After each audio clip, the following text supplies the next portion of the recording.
Hello everyone. So today we will discuss about the topic operating system. Let's start. So we used to listen about this word operating system. हम operating system के बारे में सुनते हैं कि हमारे phone में कौन सा ऑपरेटिंग सिस्टम है, हमारे कंप्यूटर में कौन सा ऑपरेटिंग सिस्टम है, बट एक्चुअल में ऑपरेटिंग सिस्टम होता क्या है? Operating system is a set of program that control and manages all the hardware and software resources and interfaces them all. कि ऑपरेटिंग सिस्टम क्या है? एक प्रोग्राम है. प्रोग्राम क्या होते हैं? एक सॉफ्टवेयर होता है. जब भी आप प्रोग्राम वर्ड आ जाए तो आप समझ लेना कि वो एक सॉफ्टवेयर है. सो ऑपरेटिंग सिस्टम एक ऐसा सॉफ्टवेयर है जो आपके फोन के अंदर, आपके डिवाइस के अंदर, चाहे वो कंप्यूटर हो, फोन हो, लैपटॉप हो, कुछ भी हो, उस डिवाइस के हर हार्डवेयर को और सॉफ्टवेयर को मैनेज करता है, कंट्रोल करता है और उनके बीच में इंटरफेस प्रोवाइड करता है. उसको हम क्या बोलते हैं? Operating system. I am repeating it कि ऑपरेटिंग सिस्टम क्या है? एक प्रोग्राम है. एक प्रोग्राम यानी कि एक सॉफ्टवेयर. ऑपरेटिंग सिस्टम एक ऐसा सॉफ्टवेयर है जो आपके डिवाइस के हार्डवेयर एंड सॉफ्टवेयर रिसोर्सेज के अंदर इंटरफेस प्रोवाइड करता है और उन्हें कंट्रोल करता है. जो एक यूजर है, जब वो वर्क करता है तो उसे जो आंसर्स आप मिलते हैं, उसकी क्वेरी का जो रिजल्ट उसे मिलता है, वो कैसे मिलता है? ऑपरेटिंग सिस्टम के वर्किंग के लिए. कैसे? आपने जो भी आंसर्स, आपने जो भी क्वेरी डाली है, उसमें आप किसी इनपुट डिवाइस का या आउटपुट डिवाइस का यूज करोगे. फिर जो भी आपकी क्वेरी की प्रोसेसिंग होगी उसमें सॉफ्टवेयर का यूज किया जाएगा. सो जो भी हमारा रिजल्ट, कंप्यूटर की सारी वर्किंग जो होती है वो कहीं ना कहीं किस पे डिपेंडेंट होती है? हमारे ऑपरेटिंग सिस्टम पे डिपेंड करती है. अगर हमारा ऑपरेटिंग सिस्टम अच्छे से वर्क करता है तो हमारा कंप्यूटर भी अच्छे से वर्क करेगा. सो ऑपरेटिंग सिस्टम को मैनेज करना बहुत इंपॉर्टेंट होता है. इसीलिए जो भी हमारी क्वेरी होती है, रिजल्ट होते हैं, वो इनडायरेक्टली या डायरेक्टली हमारे ऑपरेटिंग सिस्टम से हमेशा रिलेट करते हैं. और ऑपरेटिंग सिस्टम क्या है? जो हमारे हार्डवेयर और सॉफ्टवेयर रिसोर्सेज को क्या करता है? कंट्रोल करता है और उन दोनों के बीच में इंटरफेस प्रोवाइड कराता है. और ये इंटरफेस सिर्फ हार्डवेयर और सॉफ्टवेयर ही नहीं, यूजर के साथ भी होता है. क्यों? क्योंकि अभी मैंने बताया कि यूजर जो भी क्वेरी करेगा, उसका जो भी उसे रिजल्ट मिलेगा, उसमें हार्डवेयर एंड सॉफ्टवेयर डिवाइसेस का यूज होता है, रिसोर्सेज का यूज होता है, और इसीलिए आपका ऑपरेटिंग सिस्टम इंपॉर्टेंट है. It is the software that control the activities of computer and act as a link between the user program and computer hardware. कि ये कैसा सॉफ्टवेयर है? मैंने अभी बताया कि प्रोग्राम है. इट मीन्स वो क्या है? सॉफ्टवेयर है जो कंट्रोल करता है आपके कंप्यूटर की सारी एक्टिविटीज को, चाहे वो आपके हार्डवेयर से रिलेटेड एक्टिविटीज हो या सॉफ्टवेयर से रिलेटेड एक्टिविटीज हो. इनसे रिलेटेड जो भी एक्टिविटीज होती हैं उसे ये कंट्रोल करता है और आपके यूजर के साथ और हार्डवेयर और सॉफ्टवेयर के बीच में एक लिंक प्रोवाइड करता है, एक इंटरफेस प्रोवाइड करता है. अब आप हार्डवेयर की बात करो तो हार्डवेयर में आप किस किस चीज को इंक्लूड करते हो? आप इनपुट यूनिट को इंक्लूड करते हो और इनपुट यूनिट में आपके सारे इनपुट डिवाइसेस आ जाते हैं. आप आउटपुट यूनिट को, मेमोरी को, प्राइमरी सेकेंडरी दोनों मेमोरी को इंक्लूड करते हो, सीपीयू को इंक्लूड करते हो. सो ये सारी चीजें आपके हार्डवेयर में आ जाती हैं, उन्हें आप इंक्लूड करते हो क्योंकि ये 5 मेन बेसिक कंपोनेंट्स होते हैं हमारे हार्डवेयर के.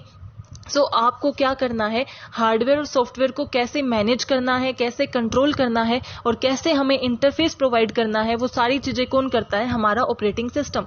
सो ऑपरेटिंग सिस्टम हमारे हर डिवाइस के लिए मोस्ट इंपॉर्टेंट है क्योंकि जो भी उसकी वर्किंग होती है, चाहे वो हार्डवेयर की वर्किंग हो, सॉफ्टवेयर की वर्किंग हो, वो इनडायरेक्टली और डायरेक्टली हमारे ऑपरेटिंग सिस्टम पे डिपेंड करती है क्योंकि वही उसे कंट्रोल करते हैं, वही उसे मैनेज करते हैं और वही उनके बीच में इंटरफेस प्रोवाइड करते हैं. Objective of operating system. अब ऑपरेटिंग सिस्टम के क्या 2 मेन ऑब्जेक्टिव होते हैं? Make a computer system easier to use. कि आपका ऑपरेटिंग सिस्टम क्यों बनाया जाता है? ताकि आपका जो कंप्यूटर सिस्टम है, आपका डिवाइस है, वो यूजर फ्रेंडली हो जाए, उसे आप इजीली यूज कर सकें. अगर आप देखेंगे जैसे जैसे जो हमारे ऑपरेटिंग सिस्टम है, अब जो ऑपरेटिंग सिस्टम हम यूज कर रहे हैं और पहले जो यूज कर रहे थे, उनमें क्या डिफरेंस है? कि जो पहले सिस्टम यूज कर रहे थे वो इतने यूजर फ्रेंडली नहीं थे, उन्हें यूज करने में हमें डिफिकल्टीज होती थी, कुछ प्रॉब्लम फेस करनी होती थी. बट जैसे जैसे उनमें अपग्रेड होता जा रहा है, नई नई टेक्नोलॉजी के साथ जब हम आ रहे हैं, तो वो टेक्नोलॉजी हमें क्या बेनिफिट प्रोवाइड कर रही है कि हमारी जैसे ही नई टेक्नोलॉजी का ऑपरेटिंग सिस्टम आएगा वो और ज्यादा यूजर फ्रेंडली होगा. सो ये क्या मेन ऑब्जेक्टिव लेके चलते हैं कि आपके यूजर फ्रेंडली कंप्यूटर्स हमारे बन जाए, कि हमारे कंप्यूटर इजीली यूज किए जा सकें. जो भी हमारे यूजर्स हैं वो बिना किसी हर्डल के, बिना किसी डिफिकल्टी के अपनी क्वेरी का आंसर पा सके. अब ये यूजर फ्रेंडली क्यों बनाना चाहते हैं, ताकि जितनी भी क्वेरीज हैं, जो भी क्वेश्चंस यूजर करना चाहता है या कोई फाइल मेंटेन करना चाहता है, वो ऑपरेटिंग सिस्टम की हेल्प से इजीली कर सके। Manage the resources of computer system, और सेकंड हमारा क्या होता है, मैनेज करना रिसोर्सेज ऑफ कंप्यूटर सिस्टम। इसको हम क्या बोल सकते हैं, एफिशिएंसी, यानी कि कंप्यूटर पे जब हम टाइम कर रहे हैं तो उसमें हम कितना एफर्ट्स लगा रहे हैं, कितना उस पर टाइम लगा रहे हैं, कितनी वो वर्किंग कर रहा है, वो एफिशिएंटली वर्क करे, इस चीज पे भी हमारा क्या फोकस करता है, operating system.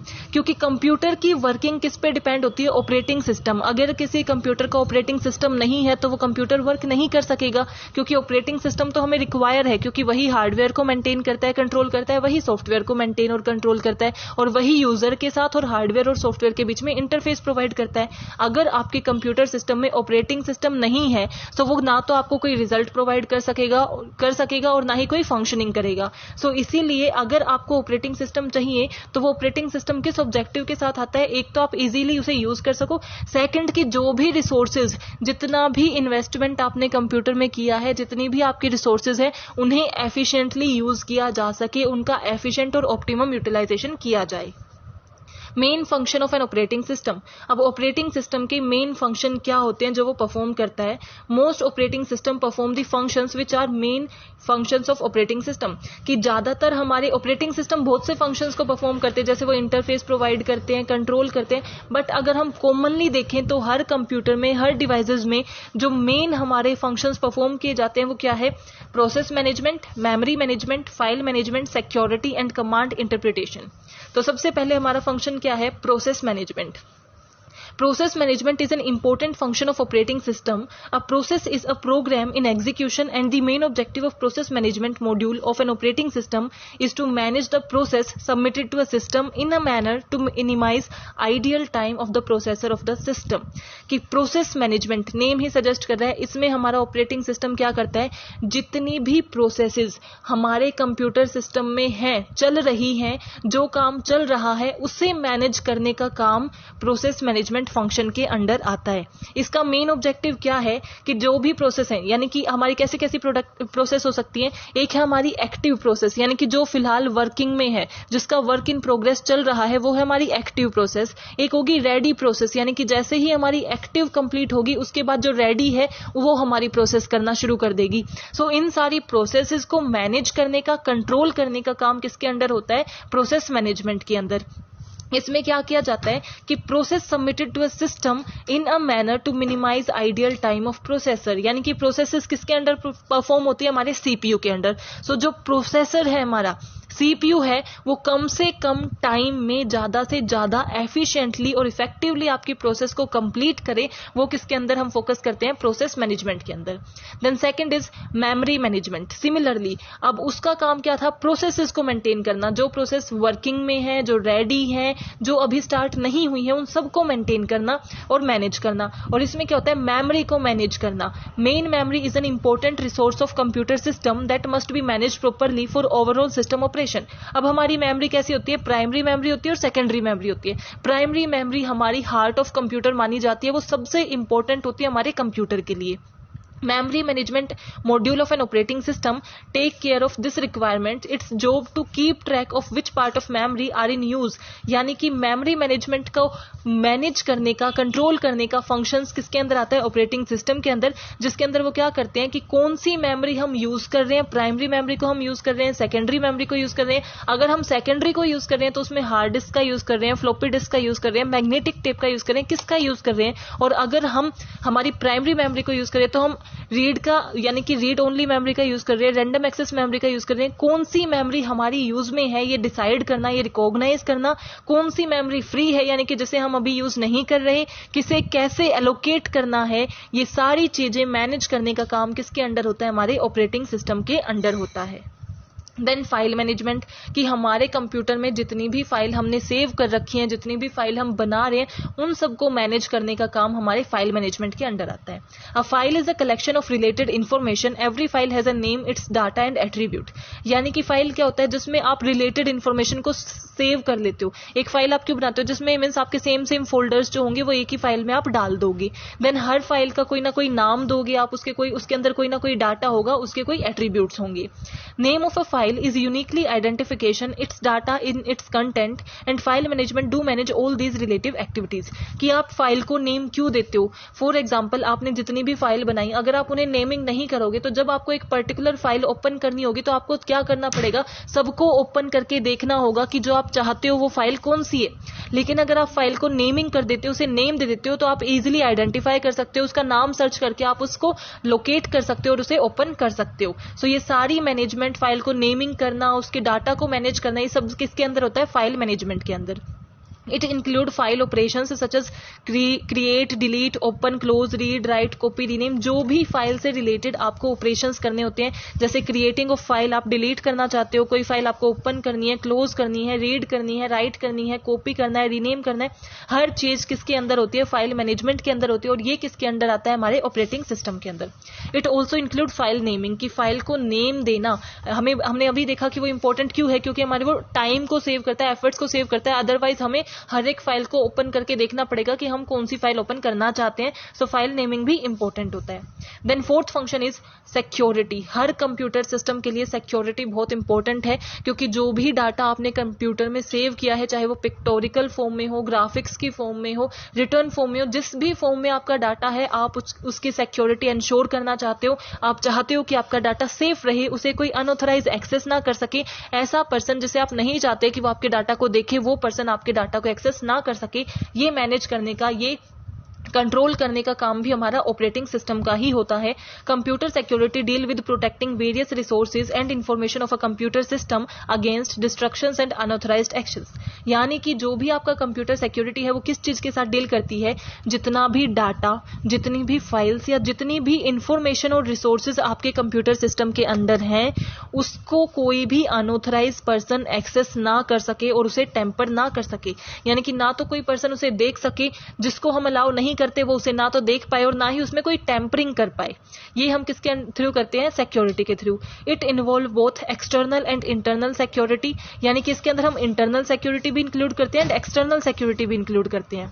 External security deal with securing the computer against external factors, यानी कि जो हमारे फ्लड होते हैं, अर्थक्वेक होते हैं, या फिर आउटसाइडर से बचाने के लिए जो हम करते हैं उसे हम एक्सटर्नल सिक्योरिटी बोलते हैं, यानी कि हैकर्स हैं वो भी इसके अंदर आ जाते हैं। और इंटरनल सिक्योरिटी यानी कि आपकी ऑर्गेनाइजेशंस के अंदर कुछ ऐसे वर्क करते हैं, जैसे जो भी आपकी मेन डिसीजंस होते हैं वो टॉप लेवल लेता है, तो आप नहीं चाहते कि आपका जो मिडिल लेवल है या लोअर लेवल जो आपके मैनेजमेंट में आते हैं वो आपके उन डिसीजंस को देखें, उन स्ट्रेटेजीज को देखें, ताकि वो लीक ना कर दें। सो उनको भी आप अनऑथराइज एक्सेस मानते हो और उन्हें भी आप एक्सेस नहीं देना चाहते, उससे भी सेव करने के लिए हमें इंटरनल सिक्योरिटी का यूज करना पड़ता है। The commonly used method for security include managing backup copies of stored information at places for away from original information, यानी कि जहां पे आपकी ओरिजिनल इंफॉर्मेशन सेव है उससे कहीं अलग प्लेस पे आपको अपना बैकअप रखना चाहिए। यानी कि वैसी इंफॉर्मेशन की कॉपी आपको कहीं बैकअप पे रख लेनी चाहिए कि अगर कोई अनऑथराइज एक्सेस करता है, हमारी फाइल को डिलीट कर देता है, टेम्पर कर देता है, तो कहीं ना कहीं हमारा बैकअप है जिसे हम यूज कर सकते हैं। इसके अंदर हम क्या क्या यूज करते हैं सिक्योरिटी के लिए, यूजर ऑथेंटिकेशन, कि हम लॉगिन और पासवर्ड का ऑप्शन रख देते हैं कि जो भी इसे खोलना चाहेगा उसे एक पासवर्ड डालना पड़ेगा, लॉगिन करना पड़ेगा, अगर उसे पासवर्ड पता होगा तभी वो लॉगिन कर सकेगा। सो हम ऑथेंटिसिटी चेक कर सकेंगे, सो यूजर ऑथेंटिकेशन लेते हैं। एक्सेस कंट्रोल, यानी कि हम एक्सेस कंट्रोल रख देते हैं कि कौन सा पर्सन ऑथराइज्ड है, कौन सा ऑथराइज्ड नहीं है, उसकी बेस पे ही एक्सेस किया जा सकता है। एंड देन क्रिप्टोग्राफी, यानी कि हम क्रिप्टोग्राफी में क्या करते हैं, इंक्रिप्शन कर देते हैं, डाटा को कोडेड लैंग्वेज में चेंज कर देते हैं और उसे वही डिक्रिप्ट कर सकता है जिसके पास वो राइट है। देन कमांड इंटरप्रिटेशन, ये हमारा लास्ट फंक्शन है जो कॉमनली यूज्ड होता है। Command interpretation module of an operating system provide a set of command using which user give instructions to a computer for getting their job process. जब हमने operating system का meaning किया था तो हमने किया था कि ये यूजर को भी इंटरफेस प्रोवाइड कराता है। सो ये फंक्शन उसी चीज से रिलेट करता है कि यूजर जब अपनी क्वेरी डालता है, अपनी इंस्ट्रक्शंस डालता है, उस चीज को अच्छे से कंट्रोल करना, मैनेज करना किसके अंडर आता है, आपकी कमांड इंटरप्रिटेशन के अंदर। इसके अंदर दो कैटेगरीज आती हैं, common line interface and graphical user interface. जब हमारा यूजर इंस्ट्रक्शंस आपको टाइपिंग के मेथड में, रिटर्न मेथड में, टेक्स्ट में देता है, सो उसको हम कॉमन लाइन इंटरफेस को यूज करते हैं उसे कंट्रोल करने के लिए, और जब वो ग्राफिकल फॉर्म में होती है तो हम ग्राफिकल यूजर इंटरफेस को यूज करते हैं। Now types of operating system, कुछ मेन टाइप्स ऑपरेटिंग सिस्टम के क्या है। सबसे पहले सिंगल यूजर ऑपरेटिंग सिस्टम, एक ऐसा ऑपरेटिंग सिस्टम जो हार्डवेयर एंड सॉफ्टवेयर को मैनेज कर रहा है, कंट्रोल कर रहा है एंड इंटरफेस प्रोवाइड कर रहा है, बट उसे एक टाइम पे एक ही यूजर यूज कर सकता है, उसको हम क्या बोलते हैं, सिंगल यूजर ऑपरेटिंग सिस्टम। यानी कि ये हमें क्या कैपेबिलिटी प्रोवाइड कराता है कि सिर्फ एक यूजर एक टाइम पे इसे यूज कर सकता है, एक से ज्यादा यूजर इसे यूज नहीं कर सकते। Second is multi user operating system. Multi user operating system क्या होगा कि ये भी हमारे हार्डवेयर एंड सॉफ्टवेयर के बीच में लिंक प्रोवाइड करेगा, उनको कंट्रोल करेगा, मैनेज करेगा, वो सारे फंक्शंस परफॉर्म करेगा जो हमने अभी डिस्कस किए, process management, file management. But इसका एक बेनिफिट क्या है, इसमें एक टाइम पे एक से ज्यादा यूजर साइमल्टेनियसली वर्क कर सकते हैं, यानी कि ये मल्टी यूजर एनवायरनमेंट को सपोर्ट करेगा। Then time sharing operating system.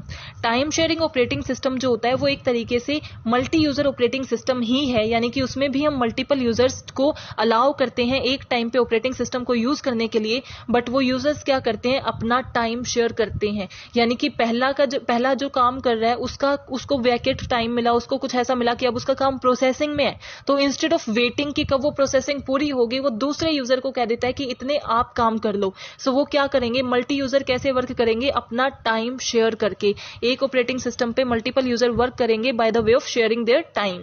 Then multi processing operating system. Multi processing operating system क्या होता है, जहां पे एक ऑपरेटिंग सिस्टम में हम क्या करते हैं, मल्टीपल यूजर तो वर्क करते ही करते हैं, इसमें हम क्या करते हैं, मल्टीपल प्रोसेसिंग करते हैं, यानी कि एक सीपीयू की जगह दो प्रोसेसर का यूज करते हैं, मल्टीपल प्रोसेसर का यूज करते हैं, एक प्रोसेसर का यूज नहीं करते। जो हमारे पहले थे उसमें सिर्फ एक ही प्रोसेसर यूज होता था, एक ही सीपीयू यूज होगा, लेकिन मल्टी प्रोसेसिंग ऑपरेटिंग सिस्टम में हमारे multiple processors, multiple CPU use होंगे, ताकि हम ज्यादा क्विकली आंसर कर सके, ज्यादा क्विकली हमारी प्रोसेसिंग हो। मल्टीटास्किंग ऑपरेटिंग सिस्टम, ऐसा ऑपरेटिंग सिस्टम जो एक टाइम पे मल्टीपल टास्क परफॉर्म कर सकता है, यानी कि एक चीज भी प्रोसेसिंग में है, दूसरी भी आप उसी टाइम कर देते हो। जैसे आप फोन में क्या करते हो, आपने व्हाट्सएप भी ऑन कर रखा है, उसके बाद आपके मैसेजेस आते रहेंगे, आप कहीं फाइल बना रहे हो वो भी हो रहा है, पीछे स्पॉटिफाई का गाना भी चल रहा है, तो ये कब क्या है, मल्टीटास्किंग हो रही है। सो मल्टीटास्किंग क्या होता है, जब आप डिफरेंट टास्क एक ही टाइम पे साइमल्टेनियसली परफॉर्म कर सकते हो। Then multi programming operating system. Multi programming operating system और मल्टी प्रोसेसिंग ऑपरेटिंग सिस्टम में मेन डिफरेंस क्या है कि मल्टी प्रोग्रामिंग में एक ही सीपीयू होता है और मल्टी प्रोसेसिंग में दो सीपीयू या दो से ज्यादा सीपीयू होते हैं। इसमें जब हम मल्टीपल प्रोग्राम एक साइड पे, मतलब मल्टीपल सॉफ्टवेयर एक टाइम पे रन करते हैं, मल्टीपल प्रोग्राम जब हम एक टाइम पे साइमल्टेनियसली परफॉर्म करते हैं, उसको हम बोलते हैं multi programming operating system. So I hope you are clear with this topic. If you have any doubt, please mention in comment section so that I can resolve your query as earlier as possible. And if you want the link of this PPT, so I am giving the link in the description. You can download it from there. And don't forget to like, subscribe and share my channel. Thank you. Keep supporting.